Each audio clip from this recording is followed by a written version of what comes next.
China af Soomaaliga sida biyo ay yihiin biyo oonkay biyaan wasaqday biyaan dhagaxuna uu yahay dhag iyo labada jabaqood dhagax markuu qofku dhaco dhag baa ka yeedaa qofkuna uu dhahaa waa xanuunka dhag wadaad oo wadaad jinaasada ku tukanaya qofka yaasiinayo markuu lecture soo jeedinayo akhru ka sheekeynaya waa wadaad hadda waxa ka sheegan English dadka biyaha cabaan sharaabka cabaan Fanta Coca-Cola 7 ab badan yihiin 7 waa 7 abna waa sare bal gaaladu aqligooda masamada 7 bay biyo ka soo dhaamin karaan waa beentood kuwan waa hubaal halkan dhow laga keenay waa beentood Fanta anaga inagu caayana waa FANTA sama F waa fucking waa ay eedu waa African waa anaga Afrikaanka cabayna inta waa never waa diidmo tiidina waa testy never testy ma dhadhamin karo oo muxuu dhadhamin karin alcohol الله ما أبنى الكحول بل إذا عبا fucking African never tasty alcohol وعشان تعرف إن واحد كله وصقة المانجو وحي أمسي النبي عيسى عليه السلام نقدم فيه لكن إله بقى مل جيسي وكنا بدي عليه السلام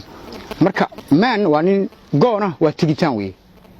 تجدوا وصنقوا الملك هذا فيري هولن وهذا بالعلم واحد كتير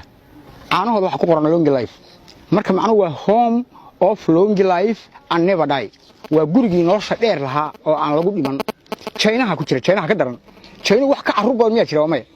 سيدو وكام ناقته على مرة وعلي وده كده ويرس الشقينية وبكش غير سمع يا هبة سيدو وكام وكالي هفتوا هم وجورجا كالي جورجا أيدو وعاي وأنا قدي أنتوا نيد وحيدون يسافرتوا إيه قدام يسوى action I need action وكام home I need action China وصلا وحصاد الصومالية و some of Muslims Arab lost in Africa وحوجا مسلم عرب كلهم يجودها أفريقيا والصومالية in كينيا كيدو هرسوا كينياتا وجوما كينياتا إذا وأندي وحكومة ماضي أنتوا نيروبي ومغالدو yesterday afternoon ووايدا إيه شالي قلبو كل ماضي نيروبي قلي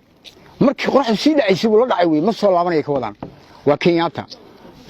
in Ethiopia xaraf kasta wuxuu u tagay qowmiyad idinka fasirnay waa 8 xaraf waana 8 qowmiyad waaweyn ida u horeyso waa Eritrea tiidu waa Tigray hajtu waa Herer aydu waa international Ethiopian awdu waa Oromia biidu waa Biofic aydu waa international marba soo laabatay eeda Abyssinia kuwa hadda laga soo gaaray sheekh